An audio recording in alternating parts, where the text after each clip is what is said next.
Apakah Anda pernah bertanya, kenapa dan bagaimana Alkitab bisa ada di tangan Anda? Siapa yang menuliskan firman Tuhan untuk pertama kalinya? Dan bagaimana bisa muncul Alkitab dalam bahasa Indonesia? Inilah jalan panjang penerjemahan Alkitab di Indonesia. Awalnya sebelum muncul peradaban baca tulis, berbagai perkataan dan peristiwa yang mengungkapkan hubungan Tuhan dan umatnya disampaikan secara lisan. Proses ini berlangsung ribuan tahun dari satu generasi ke generasi berikut. Tulisan terkuno dalam bahasa Ibrani yang telah ditemukan diperkirakan berasal dari abad ke-10 sebelum Masehi. Walaupun masih langka sekali, kemampuan baca tulis memungkinkan firman Tuhan diabadikan dari generasi ke generasi. Dalam Alkitab Ibrani atau Perjanjian Lama, bahasa yang paling umum adalah bahasa Ibrani. Ada juga sedikit bagian yang memuat bahasa Aram. Sekitar abad ketiga sebelum Masehi, umat Yahudi di Mesir mulai menerjemahkan Taurat Ibrani ke dalam bahasa Yunani. Bahasa pengantar yang paling umum digunakan setelah Alexander Agung menaklukkan bangsa-bangsa sekitar Laut Tengah. Terjemahan terkuno ini dikenal sebagai Septuaginta. Kelak Septuaginta akan digunakan oleh sebagian besar gereja purba yang berkembang pesat di lingkungan berbahasa Yunani di seantero Kekaisaran Romawi. Pada abad kedua hingga abad kelima, dilakukan kembali penerjemahan Alkitab sesuai dengan kebutuhan dan konteks pembaca, di antaranya ke dalam bahasa Syria dan Latin. Selanjutnya, Alkitab diterjemahkan ke dalam bahasa Arab dan kemudian bahasa-bahasa Eropa. Proses penerjemahan Alkitab akhirnya sampai di wilayah Nusantara. Albert Cornelis Ruhl, seorang saudagar VOC yang datang ke Nusantara, mengambil inisiatif untuk menerjemahkan Injil Matius ke dalam bahasa Melayu.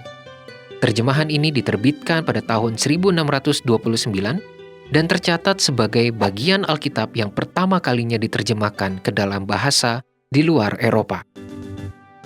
Proses penerjemahan Alkitab di Nusantara tak berhenti sampai di situ.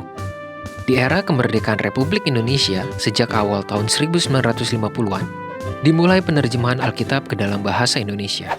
Awalnya dilakukan oleh para pakar dari luar negeri, namun sejak berdirinya Lembaga Alkitab Indonesia, tugas ini beralih kepada putra-putra Indonesia. Proses penerjemahan Alkitab terjemahan baru ternyata membutuhkan lebih dari 20 tahun. Menjelang akhirnya, Lembaga Alkitab Indonesia melakukan konsultasi nasional di Cipayung pada tahun 1968. Selain para utusan gereja Protestan, lembaga pendidikan teologi, para ahli bahasa, konsultasi ini juga diikuti oleh utusan gereja Katolik.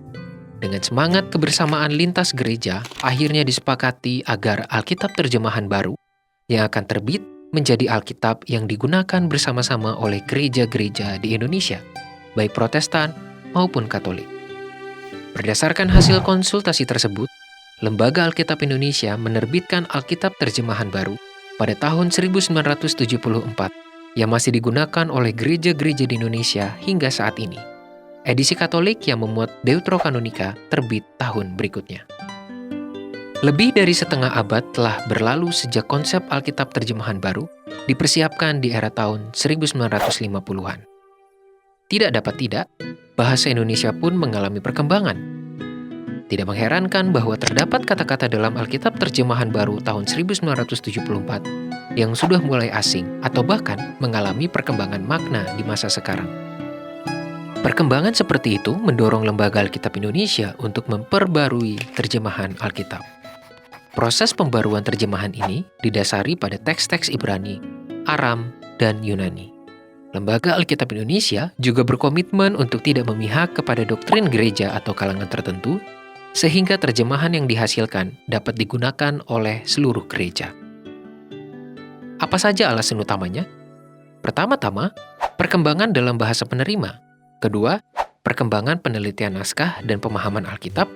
Ketiga, perkembangan ilmu penerjemahan. Mari kita lihat contohnya. Siapa yang menyangka dalam Alkitab terjemahan baru, misalnya 1 Raja-Raja 7 ayat 2, terdapat kata ganja.